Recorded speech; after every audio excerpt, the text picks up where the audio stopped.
शंकर जी बना वृद्ध ज्योतिष चले अयोध्या, बाल रूप राम दर्शन के लिए पीछे चली काकभुशुंडी। रामायण कथा। भगवान शंकर और श्री राम जी में अनन्य प्रेम की कथा। जब जब भगवान श्री हरि पृथ्वी पर अवतरित होते हैं, तब तब भोले भंडारी भी अपने आराध्य की मनमोहिनी लीला के दर्शन के लिए पृथ्वी पर उपस्थित हो जाते हैं। भगवान शंकर एक अंश से अपने आराध्य श्री राम की लीला में सहयोग करते हैं और दूसरे रूप में उनकी लीलाओं को देखकर मन ही मन प्रसन्न होते हैं। जिस समय भगवान राम का जन्म हुआ तो चारों ओर उत्सव मनाया जा रहा था। भगवान शिव भी भगवान राम के बाल रूप का दर्शन करने गए थे। वही कथा पार्वती माँ को सुनाई। भगवान शिव कहते हैं, पार्वती, जिस समय भगवान का अवतरण हुआ था उस समय मुझसे रहा नहीं गया। मैं अपने मन को रोक नहीं पाया और तुरंत अवधपुरी पहुंच गया और एक मानव रूप धारण कर लिया। पार्वती बोली कि आप महादेव हो और मानव बनकर क्यों गए? भगवान शिव बोले कि जब महादेव के सभी देव गण भी मानव बनकर आ सकते हैं तो मैं मानव ना बनूं तो ये कैसे हो सकता है। जैसे ही अयोध्या में पहुंचा, बहुत भीड़ लगी हुई थी। वह बहुत प्रयास कर रहे हैं राम जी के दर्शन करने का, लेकिन नहीं जा पा रहे। शिव ने थोड़ी ताकत लगाई और थोड़ा धक्का दिया। जैसे ही शिव ने धक्का दिया है तो अंदर से ऐसा धक्का आया है कि भोलेनाथ दूर जाकर मंदिर के एक शिवलिंग के पास टकराकर गिर गए। भोलेनाथ बोले कि ये लो, हो गए दर्शन। राम के तो हुए नहीं पर मेरे खुद के हो गए। भोलेनाथ ने सोचा कि ऐसी भीड़ में दर्शन कैसे हो। तब भोलेनाथ को याद आई, मेरा एक चेला है, वो दिखाई नहीं दे रहा है, यही कहीं ही होगा। वो चेला है काकभुशुंडी जी महाराज। सोच रहे हैं कि भगवान का दर्शन करने जरूर आए होंगे। जैसे ही भोलेनाथ ने इन्हें याद किया है तो काकभुशुंडी जी तुरंत आ गए हैं, क्योंकि कौवे के रूप में थे। भोलेनाथ को कहते हैं, महादेव कैसे बुलाया, जल्दी बताइए। शिव जी बोले कि तुम कहाँ थे? उसने कहा कि प्रभु मैं तो अंदर ही था। दशरथ जी खूब आनंद लूटा रहे हैं, बड़ा आनंद हो रहा है। भगवान शिव बोले कि बढ़िया है। मानव को तो भीड़ के कारण रोक सकते हैं पर कौवे को कौन रोकेगा। वाह, चेला आनंद ले रहा है और गुरु यहाँ बैठा है। भोले बाबा कहते हैं कि चेला जी कोई युक्ति बताइए, हमें भी दर्शन करवाइए। काकभुशुंडी जी ने कहा कि महाराज चलो कोई युक्ति बनाते हैं। काकभुशुंडी ने भी मानव रूप धारण कर लिया।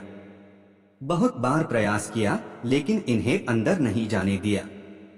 जब काफी समय हुआ तो भगवान राम ने भी रोना शुरू कर दिया।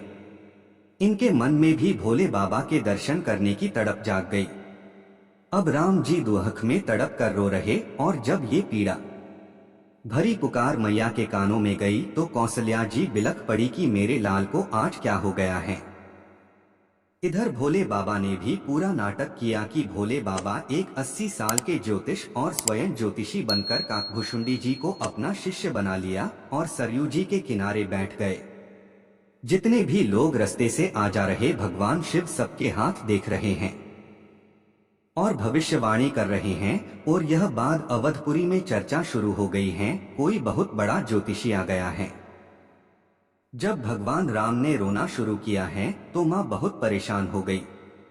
गुरु वशिष्ठ जी को खबर की गई है, लेकिन वशिष्ठ जी व्यस्त हैं। इतने में एक नौकर आकर बोला कि मैया, मुझे खबर मिली है कि एक बहुत बड़ा ज्योतिषी अवधपुरी में आया है।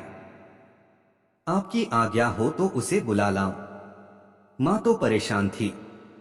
मैया ने कहा कि जाओ और जल्दी बुलाकर लाओ, बस मेरे लाल का रोना बंद हो जाए। दौड़े दौड़े सेवक गए।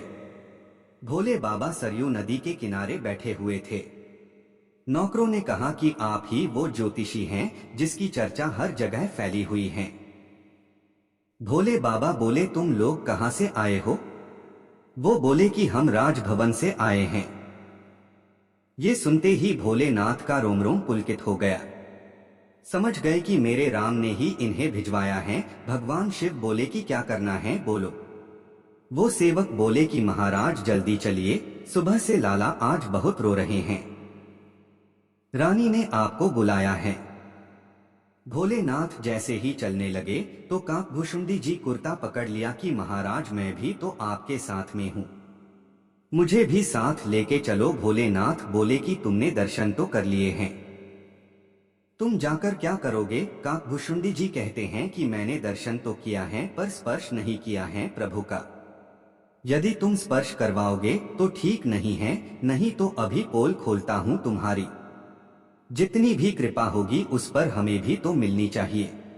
भोलेनाथ बोले कि ठीक है, आपको भी दर्शन करवा देते हैं पर आप पोल मत खोलना।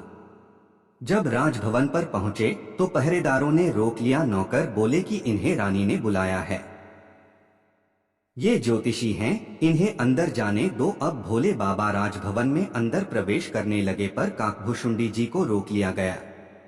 पहरेदार बोले ठीक हैं, ये ज्योतिषी हैं तो अंदर जा रहे हैं, पर ये साथ में कौन है जो अंदर चला जा रहा है?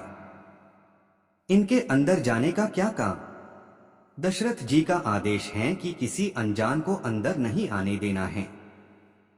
भोले बाबा मुस्कुराकर अंदर जाने लगे हैं, तभी काकभुशुंडी बोले कि प्रभु साथ लेके जाओ नहीं तो पोल खोलता हूं अभी। भोले बाबा बोले कि ठीक है, मैं कुछ करता हूं। भोले बाबा कहते हैं कि भैया बात ऐसी है, मैं 80 साल का बूढ़ा हो गया हूं, ज्योतिषी तो पक्का हूं पर आंखों से कम दिखाई देता है। ये मेरे चेला हैं, इनके बिना मेरा काम नहीं चलेगा। मैया बोली कि करो महाराज, अब जो आपको अपना झाड़ फूंक करना है। भोलेनाथ बोले कि मैया इतनी दूर से कुछ नहीं होगा, ना तो तू मुंह दिखा रही ना तू स्पर्श करवा रही। बिना मुंह देखा और बिना स्पर्श करे मैं कुछ नहीं कर सकता हूँ। मुझे एक एक अंग देखना पड़ेगा कि नजर कहाँ लगी है, नाक को लगी है या आंख को लगी है। मैया बोली कि दूर से कुछ नहीं होगा। भोलेनाथ बोले मैया दूर से कुछ भी नहीं होगा। इसके बाद मैया ने अपनी साड़ी का पल्लू उठा लिया और जो राम जी अब तक रो रहे थे भगवान शिव को देखकर खिलखिलाकर मुस्कुराने लग गई। मैया बोली महाराज आप तो कमाल के ब्राह्मण हो, आपने सिर्फ लाला को देखा ही है और लाला का रोना बंद कर दिया। भगवान शिव बोले कि मैया अभी तो नजर पड़ी है और रोना बंद हो गया है, अगर तू गोदी में दे दे तो हमेशा के लिए आनंद आ जाए। अब मैया ने तुरंत राम जी को लेकर भोलेनाथ की गोदी में दे दिया। जैसे ही श्री राम भगवान शिव की गोदी में आए, ऐसा लगा मानो साक्षात शिव और राम का मिलन हो गया। भगवान शिव की नेत्रों से आंसू बहने लगे और अब तक जिस बाल छवि का मन में दर्शन करते थे आज साक्षात दर्शन हो गए। भोलेनाथ कभी हाथ पकड़ते हैं, कभी गाल छूते हैं और माथा सहलाते हैं। भगवान राम भी टुकुर टुकुर अपनी आंखों से शिव जी को देख रहे हैं। जब थोड़ी देर हो गई तो काकभुशुंडी जी ने पीछे से कुर्ता पकड़ा और कहते हैं हमारा हिस्सा भी तो दीजिए, आपने आनंद ले लिया है तो मुझे पर भी कृपा करो। अब भगवान शिव जब राम को काकभुशुंडी की गोद में देने लगे तो मैया ने रोक दिया कि इनकी गोद में लाला को क्यों दे रहे हो। भगवान शिव बोले कि मैया मैं बूढ़ा हो गया हूँ, ये मेरे चेला हैं, ये हाथ देखेंगे और मैं भविष्य बताऊंगा। काकभुशुंडी जी की गोद में लाला को दे दिया और काकभुशुंडी जी ने भी भगवान का दर्शन पाए। भोलेनाथ ने भगवान का सारा भविष्य बताया, सब बता दिया है कि आपके लाला कोई साधारण लाला नहीं होंगे, आपका लाला का जगत में बहुत नाम होगा। आपके लाला के नाम से ही लोग भव सागर तर जाएंगे। मैया बोली कि ये सब ठीक है, पर ये बताओ कि लाला की शादी कब होगी। भोलेनाथ बोले कि इतना बता सकते हैं, आगे चलकर आप थोड़ा ध्यान रखना। एक बूढ़े बाबा ऋषि आपके लाला को आपसे मांगने के लिए आएंगे और जब वो मांगने आए तो तुम तुरंत दिलवा देना, मना मत करवाना, क्योंकि आपके उनके साथ चले जाएंगे तो वहां से बहू लेकर ही आएंगे। कौशल्या जी बोली कि आप चिंता मत करो महाराज, ये बात मेरे दिमाग में स्थिर हो गई है, मैं इसे हमेशा याद रखूंगी। इस प्रकार भोले बाबा ने सब बताया। मैया ने बोला कि आपने बड़ी कृपा की और मेरे लाला का रोना बंद करवा दिया है, मेरे लाला का भविष्य बता दिया है, अब मेरे लाला को आशीर्वाद भी दे दीजिए। भगवान शिव ने खूब आशीर्वाद दिया है राम। आप जुग जुग जियो, सबको आनंदित करो। इस प्रकार से भोलेनाथ बड़ी मस्ती में राम जी को आशीर्वाद दिया। श्री रामलला के दर्शन के लिए भोले भंडारी सहित विभिन्न देवता अवध में आए। ब्रह्मा आदि देवता तो भगवान का दर्शन स्तुति कर वापस लौट गए, किंतु शंकर जी का मन अपने आराध्य श्री राम की शिशु क्रीड़ा की झांकी में ऐसा उलझा कि वे अवध की गलियों में विविध वेश बनाकर घूमने लगे। कभी वे राजा दशरथ के राजद्वार पर प्रभुगुण गाने वाले गायक के रूप में, तो कभी भिक्षा मांगने वाले साधु के रूप में उपस्थित हो जाते थे।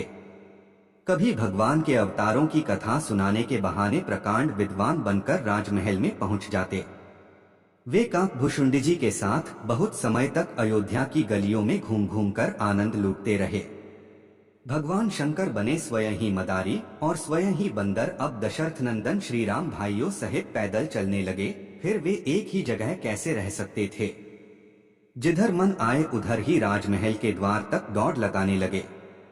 उमापति भगवान शंकर मदारी के वेश में डमरू बजाते हुए अवध के राजमहल के द्वार पर पहुंचे। उनके साथ नाचने वाला एक सुंदर बंदर भी था। मदारी और बंदर का खेल देखने के लिए राजमहल के द्वार पर लोगों की भीड़ जमा हो गई। डमरू की आवाज सुनकर श्री राम सहित चारों भाई भी महल के द्वार पर आ गए। तभी मदारी ने जोर से डमरू बजाया और बंदर ने श्री राम को देखकर दोनों हाथ जोड़ लिए। यह देखकर सभी भाइयों सहित श्री राम हंसने लगे। मदारी जैसे निहाल हो गया। वह और भी जोर से डमरू बजाने लगा। डमरू की आवाज के साथ बंदर भी ठुमुक ठुमुक कर नाचने लगा। नाचने और नचाने वाले दोनों ही भगवान शंकर। भगवान शंकर एक अंश से वानर रूप में अपने आराध्य के सामने नाच रहे थे और दूसरे अंश से स्वयं ही मदारी बनकर अपने को नचा रहे थे। संपूर्ण सृष्टि को नचाने वाले कौसल्यानंदन श्री राम नाच से मुग्ध होकर हाथ से ताली बजाकर प्रसन्न हो रहे थे। शिशु राम मचल उठे, मुझे यह वानर चाहिए। मदारी तो यह चाहता ही था। अपने आराध्य के चरणों में रहने की अभिलाषा लेकर ही उसने वानर रूप धरा था। महाराज दशरथ के पुत्र की कामना अधूरी कैसे रहती। अब उस वानर की डोर कौसल्यानंदन के हाथ में थी। अब तक भोलेनाथ बंदर के रूप में अपने को ही नचा रहे थे, परंतु अब वह स्वयं नाच रहे थे और नचाने वाले थे अवध किशोर श्री राम। बंदर के सुख और आनंद की सीमा न थी। इस प्रकार भगवान शंकर ने कभी देव रूप से, कभी मनुष्य रूप से और कभी वानर रूप हनुमान के रूप में श्री राम की सेवा की और उपासकों के सामने अपने आराध्य की सेवा किया। पार्वती जी कहती है, महाराज हम पर राम जी की कृपा बनी हुई है, तभी हम ये सब जान पाए हैं। तो बोलिए शंकर पार्वती जी की जय। बाल रूप श्री राम की जय। जय श्री राम। वीडियो अच्छे लगी तो एक लाइक और सब्सक्राइब जरूर करना। वीडियो को देखने के लिए दिल से धन्यवाद।